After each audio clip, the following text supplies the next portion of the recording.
My name is Callista Hawk. I'm 26 years old, and my mother has stolen every boyfriend I've ever had. Not by accident, not because she's too friendly or doesn't know her own charm, like she likes to say with a little laugh. No, Vanessa Hawk steals men the way some people collect designer handbags, deliberately, obsessively, and with the absolute certainty that she deserves whatever she wants more than anyone else does, especially more than her own daughter. The first time it happened, I was 18 and still naive enough to think my mother's approval was something you earned by being good. Back then, I was dating this sweet guy named Brandon from my community college. He worked at the campus bookstore and wrote terrible poetry that he'd nervously read to me over coffee, cheeks flushed, fingers tapping the paper. He smelled like printer ink and cinnamon gum, and I remember thinking I could listen to him ramble about metaphors for the rest of my life. When I finally brought him home for dinner, my mother answered the door in a dress so tight I could see her heartbeat. It was supposed to be a casual Sunday meal. I had told her that at least 5 times. Don't make a big deal, Mom. Just roast chicken. Jeans are fine. But Vanessa doesn't do casual. Casual means she blends into the background, and Vanessa Hawk has never existed anywhere but center stage. She'd clearly spent hours getting ready. Full makeup, glossy hair, styled in loose waves that I knew required a professional and at least 2 different heat tools. Her heels clicked against the hardwood floor as she moved. Perfectly balanced, perfectly rehearsed. Callista didn't mention how handsome you were, she said, pulling Brandon into a hug that lasted at least 10 seconds too long. Her hand lingered on his shoulder as she stepped back. I can absolutely see the attraction. Brandon laughed awkwardly. I watched a little line appear between his eyebrows, the first hairline crack in what I thought was our solid, simple relationship. Vanessa was 51 at the time and absolutely stunning, objectively, painfully beautiful. She'd been a pageant girl in her 20s, winning Miss Georgia before drifting into local modeling gigs and promotional work. Even decades later, she maintained that pageant-ready look like it was a job. Personal trainer 4 times a week, monthly spa appointments, a wardrobe that cost more than I made in 6 months working retail. People always said things like, "Your mom looks amazing for her age," like that was a compliment to me. They never realized that amazing was something she weaponized. During dinner, she peppered Brandon with questions. Normal getting-to-know-you stuff on the surface, major, family, work. But every time she laughed, she touched his forearm. Her fingers brushed his wrist when she passed the salad bowl. When he made a lame joke about misshelving textbooks, she threw her head back like he'd just delivered a stand-up special. "You know, Callista never brings anyone around," she said, while I was in the kitchen, refilling the sweet tea pitcher. I was starting to worry she'd never find someone worth her time. When I came back, Brandon was shifting in his seat, shoulders tense. My mother was leaning forward, giving him what she probably thought was a maternal smile, but it looked more like a perfume ad, too polished, too inviting. After he left that night, she caught me by the staircase. "He seems nice, sweetheart," she said in that tone that always meant a punchline was coming. "A little ordinary for you, though. I mean, working at a college bookstore, you could probably aim higher." That became the template. First, she'd flirt aggressively to see if the guy responded. Then, she'd plant little seeds of doubt in my head about whether he was good enough for me. Meanwhile, behind the scenes, she'd start texting him just to check in, inviting him over when I wasn't home, sharing stories about me that made her sound like the only person who truly understood me. With Brandon, it started with a friend request on social media, then a comment on one of his posts, then a private message. By the time I realized how often they were talking, he was already pulling away from me, caught in the gravitational pull of Vanessa's charm and guilt. By the time I was 22, this pattern had repeated itself with 2 more guys. Each time, it happened slightly differently. A hand on a knee, a late-night talk about how worried she was for me, an invitation to come over and help me move some boxes when she knew I was at work, but the result never changed. They'd get dizzy in the maze she built. The flirtation, the guilt, the implication that if they really cared about me, they'd pay attention to her too. Eventually, they'd disappear from my life altogether. They never left for me. They left to get away from her. And every single time, she found a way to twist it. "I just want what's best for you, Callista," she'd say, eyes shiny with crocodile tears. "If those boys couldn't handle a strong woman like me, they were never going to handle you." Knowing something is wrong and being able to stop it are 2 very different things, especially when the person doing the damage is your mother. Then I met Connor. Connor was different from the others. He was a fifth-grade teacher at an elementary school near my apartment in Midtown Atlanta, with the kind of calm patience you only see in people who willingly spend their lives with 10-year-olds. He remembered tiny details from conversations we had weeks earlier. He showed up with my favorite snacks on stressful days. He listened more than he talked. After 5 months of dating, I finally worked up the courage to bring him to Sunday dinner. I should warn you, I told him the night before, tracing nervous circles on the back of his hand. My mom can be intense. She has boundary issues. I'm good with parents, he said, squeezing my fingers. Don't worry. He wasn't ready for Vanessa. She opened the door in a red cocktail dress that could have gone straight to a rooftop bar, not a suburban roast chicken dinner. Her makeup was flawless, lips painted the exact shade that photographs beautifully. When she hugged him, she held on just one breath too long. You must be Connor, she purred. Callista has told me absolutely nothing about you, which means she's been keeping you all to herself. At the table, the questions began. His job, his hobbies, his family background, his future plans. All of it could have passed for normal maternal curiosity if you ignored the way she kept leaning in, the way her hand brushed his forearm every time she laughed, the way her eyes tracked him like he was the only person in the room. Callista never brings men around, she told him while I was in the kitchen plating dessert. Between you and me, I was starting to think she might be too picky for her own good.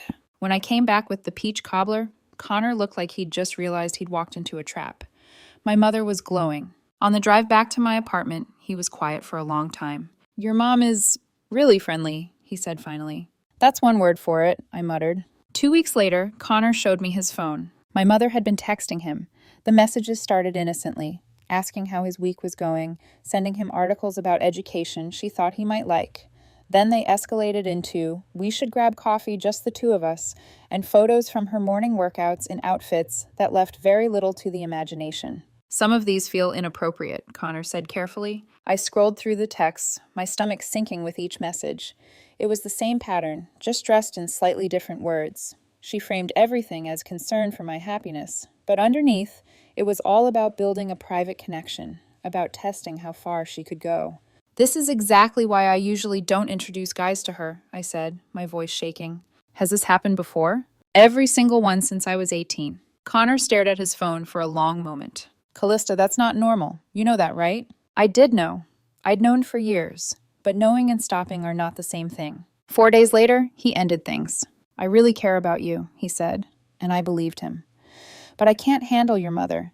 The constant messages, the way she talks about you, the way she looks at me like I'm something she can take if she reaches far enough, it's too much.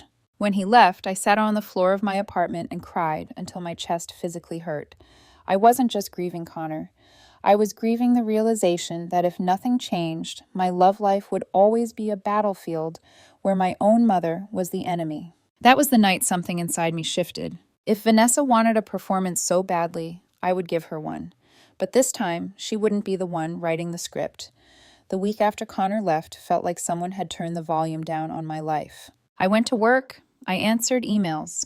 I nodded through meetings at the graphic design agency, where I spent my days making logos for companies that thought a new font could fix their brand. People asked how I was, and I smiled and said, fine, because it was easier than explaining that my mother had just driven away the first man I could actually imagine building a life with. At night, my apartment felt too quiet. The couch where Connor used to fall asleep halfway through movies seemed accusatory. My phone stayed stubbornly blank of any message that wasn't a work email or a discount code. The only person who called me daily was Vanessa. Sweetheart, you sound tired, she'd say, as if she hadn't detonated a grenade in the middle of my relationship. You know, maybe it's for the best. A man who can't handle a close family isn't a man with real backbone. I could hear the satisfaction under the concern, the smug way she savored the word backbone. I tried once to tell her how I felt. You scared him off, Mom, I said, staring at a crack in my ceiling so I wouldn't start crying. You texted him constantly. You sent him selfies from yoga class. You asked him to meet you alone. Don't be ridiculous, she snapped. I was being friendly. If he chose to misinterpret that, that's his immaturity, not my fault. Honestly, Callista, sometimes I wonder if you want to blame me for everything that goes wrong in your life. There it was, the pivot. She was the victim again. I was the hysterical daughter. After that call, something in me hardened. If a direct confrontation only fed her narrative, then confronting her head-on was a dead end. She would always twist the story so that she was misunderstood, magnanimous, tragically wounded. She was a master of emotional editing, cutting and rearranging scenes until she'd produce something that made her look like the heroine. If I wanted to stop her, I had to think like her. I lay awake that night replaying every relationship she'd sabotaged. The pattern was always the same. She met my boyfriend, turned on the charm, created a private channel of communication, and then weaponized subtle comments until he either drifted away or fled. What she had never faced was a situation she didn't control, a script she didn't write. That was when I thought of Cameron Pierce. Cameron and I had been close in college. He was the star of the theater department, the kind of guy who could walk into a room and immediately rearrange all the attention in it without seeming to try. Tall, athletic build, dark blonde hair that always looked artfully messed up, blue eyes that made half our class voluntarily sign up to be stage crew just to be near him. Back then, he'd been constantly juggling roles, rehearsals, and a rotating cast of girlfriends. Now, according to social media, he lived in New York, did small roles in plays and commercials, and had an on and off relationship with a woman named Natalie who appeared in his photos with a wry smile and an "I put up with this man" expression. More importantly, Cameron loved drama the way my mother loved mirrors, and he had zero patience for manipulation. I opened our dusty message thread, scrolled past years of birthday wishes and occasional memes, and started typing. "Hey, I know this is out of nowhere, but I need your help with something theatrical." I stared at the blinking cursor for a full minute before I hit send. He replied in less than an hour. "Oh my God, Callista Hawk appears from the shadows. Theatrical is my love language. Tell me everything." So I did. I told him about Brandon and Connor and all the men in between. I told him about Vanessa's friendly texts, the yoga selfies, the way she wrapped herself around my life like ivy around a brick wall. I told him how I'd tried to confront her, how she'd turned herself into the wounded saint every time. When I finished, my hands were shaking. His reply came quickly. "This is the most disturbing and interesting thing I've read all month. Also, I'm furious for you. Also, I have ideas." We set up a video call that night. His face filled my laptop screen, sharper and more defined than the last time I'd seen him in person. He'd grown into his looks, jaw a little stronger, eyes a little more tired, like someone who'd lived in a big city long enough to know better and still loved it anyway. "So," he said after I finished repeating the story out loud, "your mother is basically the villain in a prestige drama." "She's not a villain," I said automatically, then stopped. "Or maybe she is. I don't know. She's my mom." "Villains can be moms," he said gently. "Those roles are not mutually exclusive." I let out a breath I hadn't realized I was holding. I don't know how to make her stop," I said. "If I cut her off completely, I become the bad daughter who abandoned her poor, aging mother. If I keep letting her in, she keeps setting fire to my relationships." Cameron leaned back, considering. "What if you didn't try to make her stop?" he said slowly. "What if you just changed the target?" "What do you mean?" "You need someone who can handle her," he said. "Someone who won't be flattered, won't get confused, won't cave in when she turns on the waterworks. Someone who can play along, just enough to expose what she's doing." "You're describing a professional stuntman, not a boyfriend." He grinned. "Or an actor." I blinked. "Cameron, no." "Callista, yes," he said, eyes lighting up. "Think about it. I fly down. I'm your new serious boyfriend. Your mother goes into full seduction mode because of course she will. And we let her. We document everything. We control the scene. And then, at the right moment, we pull the curtain back." "You want to trap my mother in a live performance?" "I want to give her the role she's been begging for," he said. "Except this time, she doesn't get to direct it." I hesitated. There were 1,000 reasons this was a terrible idea, starting with the fact that I was asking one of my oldest friends to walk into a psychological minefield and pretend to be in love with me. "What about Natalie?" I asked. "Your girlfriend, or ex, or whatever she is right now." Cameron sighed. "We're complicated," he said. "But whatever we are, she knows I'm an idiot for drama. If I tell her I'm helping an old friend deal with a toxic parent by playing a part for a few weeks, she'll roll her eyes and ask for updates." "Are you sure?" "Callista, I have spent the last 3 years doing toothpaste commercials and dying in obscure off-Broadway plays," he said. "You're offering me a chance to do immersive theater with a real narcissist. This is my Olympics." Despite everything, I laughed. "This isn't a game," I said softly. His expression sobered. "I know," he said, "but you've tried honesty, and she turned it into a monologue about her feelings. Sometimes the only way to beat someone at their story is to write a better one." We spent the next 2 hours building the script. We decided we'd reconnected at a mutual friend's wedding 3 months ago. We'd started talking, realized we still fit together comfortably, and had been officially dating for about 2 months. It was serious enough that I wanted my mother to meet him, but not so serious that marriage was already on the table. That way, Vanessa would feel like she still had room to interfere. Cameron would be successful but not flashy, an actor working steadily, nothing too famous, just enough to fascinate her. He'd be attentive with me, but leave just enough space for her to think she could slide into the spotlight.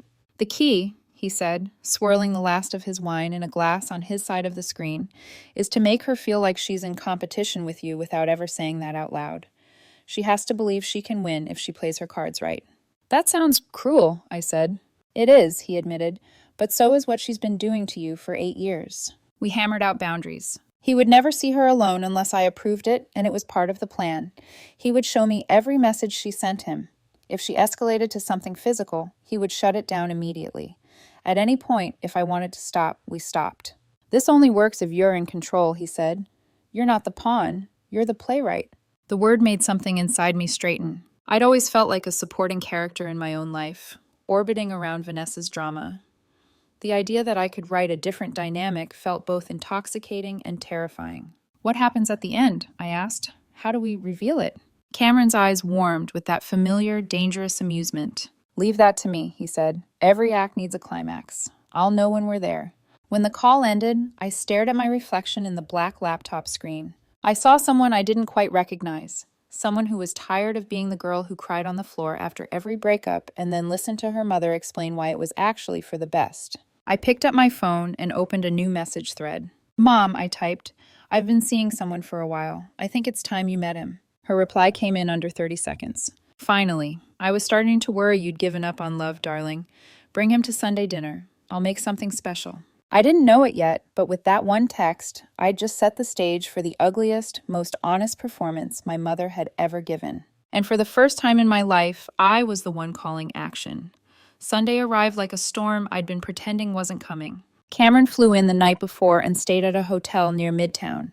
When I picked him up that morning, he walked out of the lobby looking like the protagonist of every romantic drama ever filmed. Well-fitted dark jeans, charcoal button-down, a light jacket that somehow made him look effortlessly put together. He grinned when he saw me. Ready to traumatize your mother? Please don't phrase it like that. He laughed, looping an arm around my shoulders in a way that felt brotherly and theatrical all at once. Relax, Callista. We're just improvising with structure. Improvising with structure. I wondered if that was what he told directors. We reviewed the plan one last time in the car.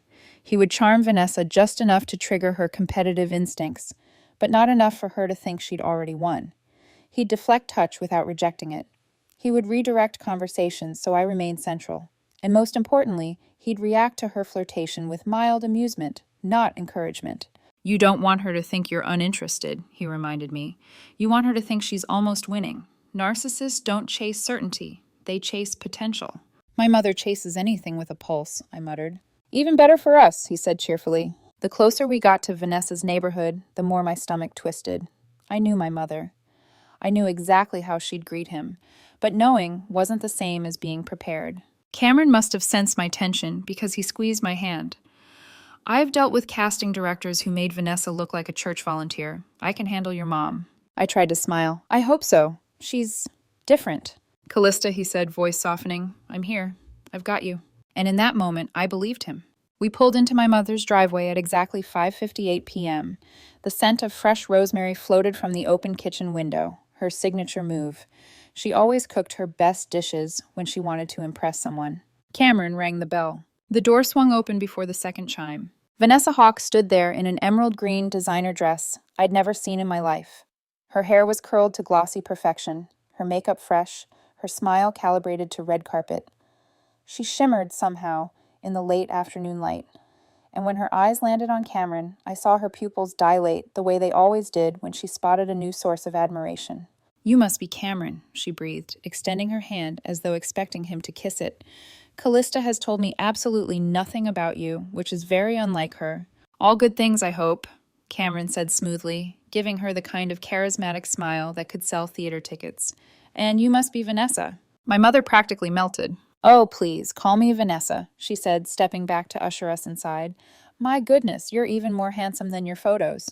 I shot Cameron a warning look. He only winked. Inside, the house smelled like roasted chicken, herb butter, and expensive perfume. The dining table was set with her wedding china, the same plates she refused to let me touch when I lived here. Dinner is almost ready, she announced, brushing invisible dust from the tablecloth. Cameron, would you like a glass of wine? Or whiskey? You look like a whiskey man. What an impressive guess, he said. I'll take whatever you recommend. She beamed as though he'd handed her a trophy. During dinner, I watched the performance unfold from my seat like a spectator at my own downfall. Vanessa asked Cameron about everything, his job, his favorite foods, his family, his goals. But the way she asked wasn't maternal. It was calculating. She leaned forward each time he spoke, smiling too widely, touching his arm every time she laughed. Oh, you were in that commercial? She said, fingers trailing across his wrist. I knew I recognized those eyes. They're very striking. Cameron chuckled lightly and removed his arm with casual grace. You're too kind. And you're from New York now? Wonderful. I adore New York. So much culture, so much sophistication. Callista never appreciated it the way I do. I choked on my water. Cameron subtly shifted his knee so it touched mine under the table, our agreed-upon signal for don't react. He gave me a quick smile before turning back to Vanessa. Oh, I think Callista appreciates a lot more than she admits. She's modest that way. Vanessa blinked, thrown off for a half second. Then she smiled again, twice as wide. I raised her well, didn't I? No, Cameron said warmly. I think she's wonderful because of who she is, not who she's expected to be. My heart skipped. My mother's smile faltered. For the first time that evening, Vanessa didn't have a scripted response, but she recovered quickly, tucking a curl behind her ear with exaggerated delicacy. Well, you two certainly make a lovely couple, she said. You must be very happy together. We are, Cameron said, placing his hand lightly over mine. It wasn't a romantic touch. It was steadying, grounding. For a moment, I forgot this was all an act and just breathed. After dinner, Cameron helped me clear the table, but Vanessa followed us into the kitchen, hovering in the doorway like a glamorous ghost. Cameron, dear, she said, you really must tell me more about your acting work. I insist. Cameron nodded politely. Of course. Why don't you sit? We can talk while Callista finishes up. I glared at him, but it was part of the script. He knew exactly what he was doing. Vanessa perched on a bar stool, crossing her legs with the kind of choreographed elegance that belonged in a lifestyle magazine. I imagine you must meet so many fascinating people, she said, tilting her head so her curls fell just so. Beautiful actresses, talented producers. Oh, occasionally, Cameron said with a shrug, but they don't compare to the people I'm closest to. She purred. And who might those people be? Cameron glanced at me, then back at her. My circle is small, he said. I don't let just anyone in, but when I care about someone, I show up for them. Vanessa's breath hitched. That was when I realized Cameron wasn't just playing his role. He was dismantling her script in real time. We left shortly after. Vanessa hugged Cameron, a full-body, lingering embrace that made my skin crawl. When she released him, she touched his jaw with her fingertips. You're welcome here anytime, she said softly. Too softly. Cameron gave a polite smile. Thank you, Vanessa. That means a lot. In the car, I exhaled shakily. She likes you, I said. Oh, she more than likes me, he replied, rolling down his window. She's already drafting the wedding vows. That's disgusting. That's your mother, he smirked. Welcome to psychological theater, darling. The next 3 days were quiet. Then, late Wednesday night, my phone buzzed. It was Cameron. Incoming screenshot from your mother. Prepare yourself. I opened it. Vanessa, I hope you got home safely today. I've been thinking about our conversation.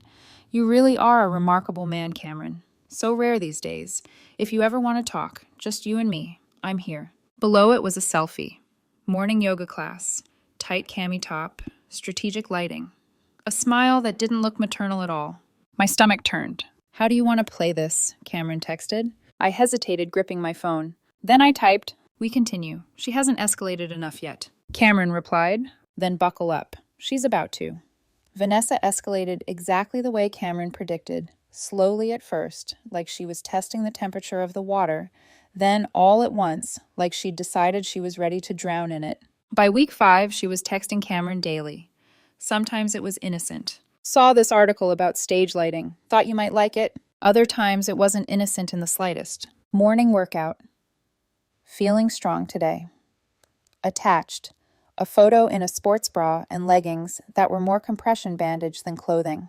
Cameron always showed me everything immediately, and every time he did, something inside me cracked a little more, not because I felt threatened, but because it confirmed a truth I'd spent years avoiding. My mother wasn't sabotaging my relationships because she didn't trust men. She sabotaged them because she wanted them. She wanted their attention more than she wanted me. One Thursday afternoon, while I was at my desk adjusting the typography on an ad no one would ever read, my phone buzzed with a call from her. I almost didn't pick up. Almost. But old habits die hard. "Hi, Mom." She sniffled. Actually sniffled. "Callista, I need to tell you something." I straightened in my chair. "Are you okay?" "No." Another sniff. A dramatic inhale. I think I'm falling in love with Cameron." The world blurred around me. The office, the hum of printers, the flicker of fluorescent lights, all of it fell away. What?" "It's wrong, I know it's wrong," she whispered, voice trembling just enough to sound rehearsed. "I didn't expect to feel this way. He's just so attentive, so present. The way he listens when I talk, the way he looks at me." My stomach twisted. She wasn't describing Cameron. She was describing what she wanted to see. "Mom," I said carefully, "you've known him for, 7 weeks?" "Sometimes that's all it takes to recognize a real connection," she said, voice cracking like a poorly timed monologue. "I think he might feel the same way." "No," I said immediately. "He doesn't." "You don't know that," she shot back. "The way he smiles at me, the things he says.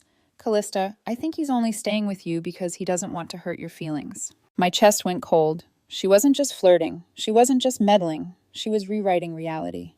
"I think," she continued, "that the three of us should sit down and talk about this. Like adults. We can figure out what's best for everyone." I was silent long enough that she asked if I was still there. "I'm here," I whispered. "Good. How about Saturday evening? At your apartment?" I agreed because I didn't know what else to do. When I hung up, I called Cameron immediately. "She wants to talk," I said, voice shaking. "She thinks you're in love with her." "Oh, this is perfect," he said. "Perfect?" I nearly shouted. "Cameron, she's delusional." "Yes," he said calmly. "And now she's exposed. All we have to do is let her walk into the reveal." "The reveal?" I asked warily. He took a breath, and I could practically hear him shifting into performance mode. "Callista, trust me. Set the meeting for Saturday. Let her think she's coming to confess her feelings. I'll take care of the rest." I wanted to argue. I wanted to say this was spiraling out of control. I wanted to cancel the whole plan. But instead I said, "Okay, Saturday." Saturday evening, my apartment looked like the set of a tense courtroom drama. The lights low, the furniture arranged so the three of us would face each other, the air heavy with anticipation. Cameron arrived 2 hours early. He wore a simple black shirt, sleeves rolled up just enough to look relaxed, but intentional. His energy was different, focused, steady, almost surgical. "You ready?" he asked. "No," I said honestly. "Good. Neither is she." He went over the plan one last time, his voice calm, almost gentle. "When she confesses, don't interrupt. Let her speak. Let her believe she's winning. Her confidence is our leverage." "Then what?" "Then," he said, buttoning his sleeve, "I tell her the truth." There was a knock at exactly 7. Vanessa swept in like a gust of perfume and ambition. She wore a black cocktail dress, hair in perfect waves, makeup airbrushed to flawlessness. She carried a very expensive bottle of wine and the kind of nervous excitement I'd only ever seen in women about to audition for a role they'd been preparing for their entire lives. "Cameron," she said breathlessly, rushing to hug him. "You look wonderful." "You too, Vanessa," he said warmly. We sat, me on the armchair, Cameron on the couch opposite, Vanessa between us, angled toward him like I was invisible. "So," she said, smoothing her dress, "I think we all know why we're here." Cameron nodded. "We do. And I want to thank you for your honesty, Vanessa. It takes courage to admit your feelings." She glowed. Actually glowed. I wanted to crawl out of my own skin. "I'm so relieved," she said. "I was worried you'd think I was terrible." "Not at all." Cameron leaned forward, tone soft. "In fact, I think this conversation is overdue." She inhaled sharply, eyes bright. She thought this was her love confession scene. "Vanessa," he continued, "you're an incredible woman. Beautiful, sophisticated. Any man would be lucky to have your attention." My mother's smile stretched nearly to breaking. "But," Cameron said gently, "I need to be honest about my feelings too." She braced herself, visibly trembling, and then Cameron delivered the line that changed everything. "Vanessa, I'm not in love with you. I never have been. And Callista and I were never actually dating. Her face froze. Well, what? Cameron's voice stayed warm, steady, impossibly calm. We've been friends for years. I agreed to pretend to be her boyfriend because she was tired of watching you sabotage every relationship she tried to build. Vanessa blinked hard, like she couldn't process English. This is a joke, she said finally. It has to be. It isn't, Cameron replied softly. We wanted you to see your pattern. The flirting. The inappropriate messages. The attempts to make her partners feel guilty for caring about her. I never, she started, voice rising. Cameron pulled out his phone. He didn't show her everything, just enough. Her texts, her selfies, her invitations to meet alone, her comments about real connection. Her face drained of color. I didn't mean anything by those, she sputtered. I was being friendly. Cameron shook his head. No, Vanessa, you were crossing boundaries, and you've been doing it for years. She looked at me then, truly looked at me, for the first time in longer than I could remember. Her eyes were full of betrayal, not because she'd hurt me, but because I'd exposed her. You two are evil, she whispered. How could you do this to me? How could you do this to me? I asked, my voice cracking. You've sabotaged every relationship I've had since I was 18. That's not true, Cameron spoke gently. Vanessa, do you really believe it's normal to compete with your daughter for men's attention? Her expression twisted. This is humiliating, she hissed. You've made me look like a fool. No, Cameron said softly. Your actions did that. We just stopped letting you hide them. Vanessa stood abruptly, grabbing the wine bottle off the table. Get out of my way, she snapped, tears welling. Both of you. I never want to see you again. She stormed to the door, slammed it so hard the walls shook, and disappeared into the night. I sat on the couch, shaking with adrenaline. Cameron let out a long exhale. Well, he said, that went better than expected. She threw a bottle at my wall, I said weakly. Yes, he said, smiling a little. But she didn't hit you. Then more softly. She can't pretend anymore. That's the beginning. I didn't believe him. Not yet. But I would soon learn that exposing a narcissist never ends with the reveal. It ends with their retaliation. For the first time in my entire life, my mother disappeared. No calls, no texts, no surprise drop-ins with grocery bags I never asked for. No passive-aggressive messages about how daughters should cherish their mothers. Nothing. It was like Vanessa Hawke had been erased from the planet. And for about 6 days I thought maybe, the confrontation had worked. Maybe she had taken a long look at herself and felt something resembling remorse. Maybe she finally understood what she'd been doing to me for years. Maybe she was processing. Then, on day 7, I got a call from my Aunt Linda. Linda, who had always been the quiet shadow next to Vanessa's spotlight. Linda, who never raised her voice. Linda, who rarely called anyone. I answered immediately. Callista, honey, she said, voice lowered. I need to tell you something about your mother. My stomach sank. What happened? She's been staying with me since the situation, and she's been telling everyone a very different version of what happened. I closed my eyes. Of course she is. Linda sighed, the kind of sigh people make when they're holding onto a truth heavy enough to bruise. She called me the night it happened, crying so hard she could barely speak. Said you betrayed her. That you brought home a man who didn't love you, and when he showed her kindness, you attacked her for it. My hand tightened around the phone. That's not what happened. I know, sweetheart, but she didn't stop there. Of course she didn't. She's been calling family members all week, Linda continued. Your cousins, your uncles, even some of her old friends from church. She's saying you manipulated Cameron into pretending to be your boyfriend because you were jealous of the attention he was giving her. I almost laughed. It wasn't funny, but the absurdity had reached a level that broke something inside me. She's claiming I was jealous, I asked. Of her? According to her, Linda said gently, you orchestrated the whole thing to humiliate her because you couldn't stand how men naturally gravitated toward her. I rubbed my forehead. Unbelievable. Oh, she also posted on Facebook, Linda added. Cryptic things, of course, about ungrateful daughters who weaponize lies and mothers who sacrifice everything only to be slandered. People are giving her a lot of sympathy. Of course they were. Vanessa was a master at performing victimhood when she needed to. I'm sorry, Callista, Linda said. I thought you should know. People are going to start calling you. She was right. They did. For the next 3 days, my phone lit up with relatives demanding explanations, offering condolences, or fishing for gossip. The lines blurred, depending on who was calling. Callista, honey, what did you do to your mother? Your mother is heartbroken. How could you involve that actor boy in something so cruel? Your mother said you embarrassed her in front of a stranger. Tell me that isn't true. You should apologize, dear. Vanessa is just sensitive. Sensitive. If only they knew. I tried explaining the truth. What she had done, what she had said, the messages she'd sent Cameron. Some believed me. Others insisted I was overreacting. A few implied I'd exaggerated the texts. No mother would flirt with her daughter's boyfriend, one relative said firmly, as if reality bent itself to fit her beliefs. I hung up on that call. I didn't even feel guilty. But something strange happened. After the fourth or fifth day of accusations and pitying lectures, people started asking smarter questions. Not out of support for me, just curiosity. My cousin Rachel called first. Okay, she said slowly. Just hear me out. If Cameron wasn't really your boyfriend and your mother knew you barely bring men home, then why was she texting him at all? I blinked. What do you mean? I mean, Rachel said. In her version, she was just being friendly. But if she knew he wasn't serious, why would she be embarrassed by the reveal? Why would she be crying over it? Why would she blow up like that? I froze. Because she'd exposed herself. Because her humiliation only made sense if she'd been acting inappropriately towards someone she thought was her daughter's boyfriend. And Rachel kept going. And another thing, if Cameron didn't have feelings for her and you weren't dating him, then why did she think he did? That feels like projection. Projection, the exact word Cameron used. Over the next week, similar cracks appeared in the family's faith. My Uncle Charles called to ask why Vanessa had said she was betrayed when Cameron revealed the truth, when logically, she should have been relieved.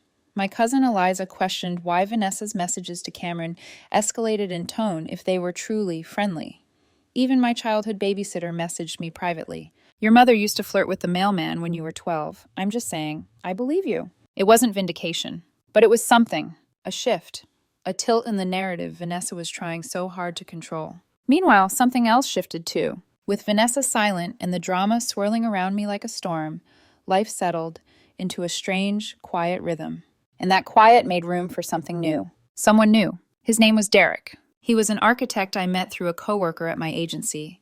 Calm, steady, honest.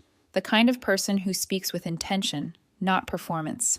On our second date, I told him everything. Not because I wanted to, but because I needed to know if he'd bolt. He listened without interrupting, without disbelief, without trying to fix anything. When I finished, he leaned back, eyebrows raised. Hold on, he said. Let me get this straight. Your mom has been sabotaging your relationships for years. So you enlisted an actor friend to pretend to be your boyfriend so she couldn't sink her claws into him? I groaned. It sounds insane when you say it out loud. No, he said, smiling slowly. It sounds brilliant. Brilliant. Creative problem solving, he said. Architects love that. Also, I want to meet Cameron. Anyone who can survive a psychological battle with your mother deserves a beer. I blinked. Then I laughed. A real laugh. One that uncoiled something tight inside me. For the first time in years, I felt something that didn't feel like fear or dread or damage control. Hope. But hope is fragile, especially in families like mine. And Vanessa was never going to let herself stay out of the spotlight for long. For 8 months, Derek and I built something real. Not a whirlwind, not a performance, not a relationship that depended on my mother's approval or interference. Something grounded, something steady. Something that felt like stepping out of a storm and realizing the world had a sky. He showed up, every time. For dinners, for late-night projects, for my spiraling moments when I feared Vanessa might tear this one down too. He listened. He didn't try to fix me. He didn't get intimidated when I told him I was scared to introduce him to my family. I'm not them, he said once, brushing my hair behind my ear. I won't run because she makes things uncomfortable, I promise. That promise mattered more than he knew. By the time I decided he needed to meet Vanessa, I was terrified, but ready. I told Cameron first. He choked on his coffee. You're taking Derek to Vanessa's house? Do you need emotional support? Should I hide in the bushes with a tranquilizer dart? I laughed. He's different, Cam. I want her to see that. Well, he said, shrugging, I hope she doesn't see him as a challenge, but if she does, call me. I'll bring popcorn. But Derek wasn't like the others. And Vanessa, well, she wasn't prepared for Derek. The evening of the dinner, Derek and I drove to my mother's house in a silence that wasn't tense, just thoughtful. He wore a crisp button-down, sleeves rolled, the kind of outfit that said he cared but wasn't trying too hard. He held my hand across the console the entire drive. Whatever happens, he said softly, we're a united front. I swallowed. She's going to test you. She can try, he said simply. When we pulled into the driveway, the lights inside were glowing warmly. The house looked almost peaceful. I should have known better. Vanessa opened the door before we reached it, wearing a champagne-colored dress with a neckline that made no sense for a family dinner. Her makeup was flawless. Her smile was stretched tight. "Derek," she exclaimed, hugging him in a full-bodied embrace that lasted 2 seconds too long. "I've heard so much about you." Derek gently eased her arms off him. Not rude, not cold, just firm. "It's wonderful to finally meet you, Vanessa," he said politely. "I've heard a lot about you, too." She blinked, not expecting resistance, not used to men gracefully sidestepping her touch. "Come in," she said, voice overly bright. Inside, she'd transformed the dining room into something resembling a catered event. Linen napkins, polished silverware, a roast chicken so perfectly browned it looked like it came from a magazine cover. It was impressive. It was also an act. All night she poked, subtly at first. "So, Derek, what do you do?" "I'm an architect." "Oh, wonderful. Are you successful?" "As much as I need to be." "How do you feel about long-term commitment?" "Great. I'm committed to your daughter." Every time Vanessa tried to steer the conversation toward herself, or subtly diminish me, Derek redirected. She asked about his projects. He talked about how I helped him pick paint schemes. She asked where he saw himself in 5 years. He said, "Anywhere Callista is." She complimented his shirt. He said, "Callista picked it." She tried to compliment him again, something loaded, something suggestive, and he smiled politely and changed the subject back to me. Every time. Every single time. My mother was thrown. I recognized the flicker in her eyes, confusion, irritation, disbelief. Men weren't supposed to resist her. Men weren't supposed to put me at the center of the conversation when she was in the room. Her desperation grew with every failed attempt. "Oh, Callista has always been shy," she said at one point. "I keep telling her to be more confident, to put herself out there." Derek didn't even blink. "I don't think she's shy," he said calmly. "She just saves her energy for people who matter." My fork froze halfway to my mouth. Vanessa's smile twitched. Just for a second.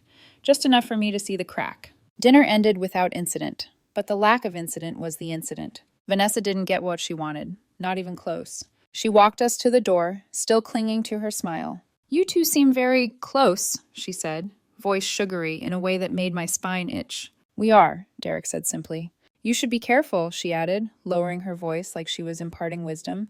"Love can fade. People change." Derek tilted his head slightly. "That's true," he said, "but poorly set boundaries shape relationships too.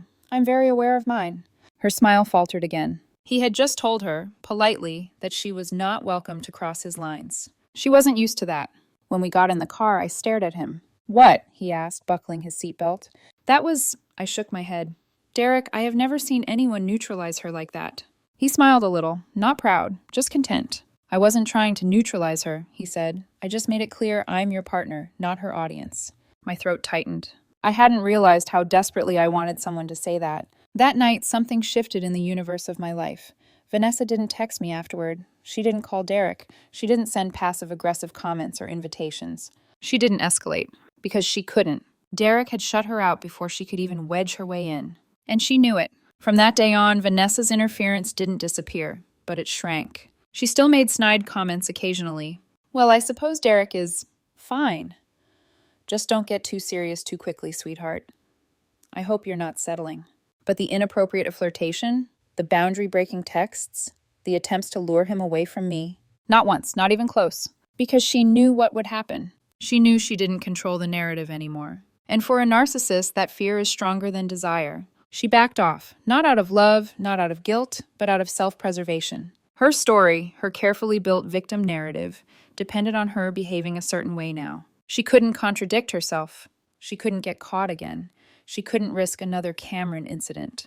Her own lies had boxed her in. And for the first time in my life, I felt something like freedom. I didn't know then how far that freedom would extend. I didn't know that it would carry me all the way to a wedding, to a little boy named Oliver, to a life where Vanessa's chaos no longer defined my relationships. All I knew was this. Derek was the first man my mother couldn't steal. The first one who saw me before he saw her. The first one who wasn't afraid of her spotlight. And I think that's when I fell in love with him. 3 years passed in what felt like a slow, steady exhale. Derek and I built a life together, not the dramatic, unstable kind I had grown up around, but a quiet, intentional one. The kind you don't realize you've been craving until you finally have it. We moved into a little townhouse in Grant Park. We adopted a dog. We traveled, cooked together, learned each other's rhythms. And every once in a while, Vanessa would drift through the background of our lives, never close enough to ruin anything, but never far enough to forget. Her relationship with Derek settled into something tolerable, civil, performed. She no longer tried to flirt. She no longer called him directly. She no longer inserted herself into our decisions with the same force as before. But she did hover. She made comments like, "Well, I hope Derek appreciates everything you do." Or, "You know, sweetheart, some men get bored after a few years." But they bounced off us, completely. Because Derek never let them land. Every time he'd look at me, really look at me, with a steadiness that said, "I'm not going anywhere, not like them, not like your past." And Vanessa saw it. She saw that she lost her leverage. She saw that Derek was not someone she could manipulate or seduce or whittle down into insecurity. She saw that he saw her. And she didn't like that. But she respected it in the only way she could, by retreating to the edges of the story. The proposal was simple. Derek on one knee in our living room, my favorite song playing softly in the background, the dog asleep at our feet. I cried. He cried. It felt right. Then came the second hardest moment of my adulthood. Telling Vanessa. She reacted surprisingly mildly. "Well," she said, her expression somewhere between forced delight and quiet resentment, "I suppose he's acceptable, though I still think you're both too young for such a big decision." We were 29 and 33. Derek thanked her for the approval, and she gave him a look I recognized immediately. "You're still not mine to control, but fine." She behaved, mostly, through the engagement period. She only complained that our wedding wasn't grand enough. She only argued about the guest list twice. She only suggested 6 different dresses for herself. In Vanessa terms, that was practically sainthood. The wedding day arrived on a warm spring afternoon. I didn't recognize myself in the mirror, not because of the makeup or the dress, but because of how calm I was. My hands weren't shaking. My breathing was steady. I felt anchored. Vanessa, on the other hand, floated into the bridal suite in a dress that was undeniably too glamorous for a mother of the bride. Champagne-colored, sequined, off the shoulder, figure-hugging, hair styled like she was about to accept an award. The bridesmaids stared. I stared. She smiled serenely. "What?" she asked. "It's tasteful." It was not tasteful, but I had reached a point of emotional evolution where I simply didn't have the energy to fight every battle. "It looks lovely, Mom," I said. Her surprise flickered. She'd expected pushback. She'd expected a scene. She'd expected to be the center. But I wasn't giving her the performance she wanted. So she adjusted. "Well," she murmured, fluffing her hair, "I suppose it will do." Derek and I exchanged vows under an arch of white flowers, the sun warm on our skin, our hands intertwined like roots. When he said, "I choose you," I felt the past 8 years fall away. Brandon, Connor, the sabotage, the heartbreak, the manipulation. All of it dissolved in the face of something stronger. Love without conditions. Commitment without fear. Partnership without performance. When we kissed, the crowd cheered. Even Vanessa. Her speech at the reception shocked everyone, including me. She stood, holding her champagne glass, eyes glimmering, with uncharacteristic restraint. "I'm proud of you, Callista," she said. "You've become a remarkable woman, strong, independent, and you've found someone who matches your heart." My jaw nearly hit the table. "Derek," she continued, "you're a good man. I hope you continue to cherish her the way she deserves." The guests clapped. Derek squeezed my thigh under the table. I stared at Vanessa, half expecting her to transform into someone else. But then, moments later, during the bouquet toss, Vanessa marched right into the middle of the single women, heels, sequins, and all. She positioned herself front and center. The bouquet arced through the air. She lunged for it, actually lunged. And she caught it. The room erupted with laughter. She held it up triumphantly, calling out, "Looks like I'm next." Then she winked at Derek's unmarried younger brother. The entire crowd lost it. And in that moment, everything clicked into place. My mother had not changed. She had not learned a lesson. She had not suddenly become healthy, humble, or selfless. She was simply performing a version of herself that benefited her. A version where she could still be the center of attention, but without losing access to me. She didn't sabotage anymore, not because she felt guilt, but because it no longer fit the narrative she told about herself. She had trapped herself in the role of the wronged mother, and behaving badly in front of Derek would break her illusion. Her selfishness had finally worked in my favor. A year later, Derek and I welcomed our son, Oliver, And Vanessa, predictably, became obsessed. She called him her little soulmate. She bought him toys, clothes, designer baby blankets. She posted photos constantly, captions like, "My precious gift, grandmother's joy. He only smiles like this for me." Sometimes, yes, she looked at Derek with that same calculating gleam she used to weaponize. But then Oliver would babble, or laugh, or reach for her jeweled bracelet, and she would forget everyone else existed. Children, after all, offer the most perfect kind of admiration. Unconditional, innocent, unaware. Exactly the kind she craved. And I realized something I never expected. My mother wasn't dangerous to my life anymore. She was simply predictable. A constellation of flaws I could navigate. A storm I had learned to shelter from. And while she hadn't changed, I had. I had grown boundaries. I had chosen a partner who refused to feed her ego.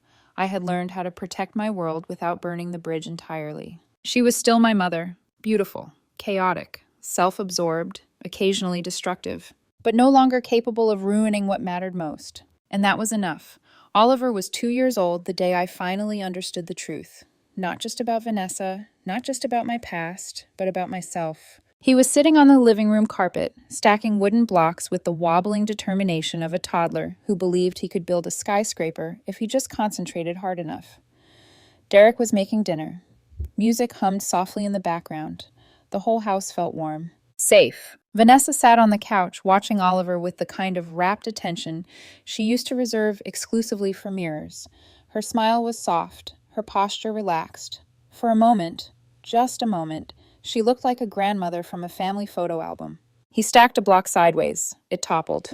He giggled. She laughed too. It was innocent, pure, completely removed from the tangled history between us. Then Oliver crawled into her lap, handed her a block, and said, "Help." The pride in her eyes was blinding. "Oh, sweetheart," she cooed. "Grandma will help you build anything." Anything. She meant it. In that moment, she meant it. And I felt something tighten, then unlock, deep inside my chest. A bittersweet understanding I'd spent years running from. Vanessa wasn't a villain. She wasn't a monster. She wasn't even fully aware of the damage she caused. She was a woman incapable of seeing the world outside the reflection of her own desires.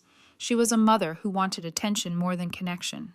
She was a person who could love, but only when the love fed her. And she would never change. Not for me, not for Derek, not even for Oliver. But the difference, the life-changing difference, was this. She no longer had the power to ruin me. Because I no longer needed her to be someone she wasn't. Because I had stopped trying to earn love from a woman who only offered admiration when it benefited her. Because I had built a life outside her gravitational pull, and she could no longer pull me back in. A week later, I met Cameron for coffee while he was in town for a theater workshop. He swept into the cafe wearing sunglasses despite being indoors, offering hugs to strangers, and ordering a drink that had more syllables than ingredients. "Darling," he said, pinching my cheeks like a grandmother from a European drama, "you look radiant. Mom life agrees with you." "Don't ever call me Mom life again." He grinned, slumping into his chair. "So," he said, stirring his drink dramatically, "how's Vanessa these days? Still casting herself as the misunderstood heroine in the opera of your life?" "Pretty much," I said, "but a quieter heroine. Less sabotage, more grandma energy." "Growth?" "Self-preservation," I corrected. "She boxed herself into the victim narrative with the Cameron situation. She can't break character now." He clutched his heart. My legacy. I laughed. He studied me for a moment, his expression softening. "You're different," he said, "calmer, stronger. I guess life feels mine now." He nodded thoughtfully. "That's the thing about people like Vanessa," he said. "You don't beat them. You outgrow the need to win." I let that settle. He was right. The fake boyfriend plan hadn't cured my mother. It hadn't fixed her. It hadn't turned her into someone capable of accountability or empathy. But it had changed me. It had shown me that I could take control of a situation that had always felt hopeless. It had forced me to confront the truth, that I couldn't make Vanessa be a different mother, but I could stop letting her decide what I deserved. It had given me the courage to choose love that wasn't conditional, love that didn't shrink around her ego, love that didn't apologize for existing. And now, sitting across from the man who helped me pull off one of the most surreal emotional stings in history, I felt nothing but gratitude. "Thank you," I said. "For what?" he blinked. "For helping me rewrite everything." His smile softened. "You did that yourself, Callista." Later that night, after Oliver went to bed, after Derek kissed my forehead and said he loved me in that quiet, steady way of his, I stood on the back porch and watched the warm glow of the city skyline. I thought about the little girl who grew up believing her mother's needs mattered more than her own. I thought about the young woman who cried after every breakup, believing it was somehow her fault. I thought about the daughter who had spent years begging for scraps of affection from someone who hoarded admiration like oxygen. And I felt something like peace. Not forgiveness, not reconciliation, just acceptance. Acceptance that my mother loved me in the only way she could, imperfectly, selfishly, dramatically. Acceptance that she was part of my story, but no longer the author of it. Acceptance that I had changed enough that her flaws no longer dictated my happiness. That was the victory. Not humiliating her, not exposing her, not turning the family's narrative around. The real victory was stepping into a life where Vanessa's storms no longer drenched me, where I could create my own weather, where love wasn't something I had to fight for, where peace wasn't something she could take away. And as I stood there, the city lights reflecting softly off the windows, I knew this was the ending I never thought I'd get. Not perfect, not neat, but mine. My family wasn't fixed, but I was free.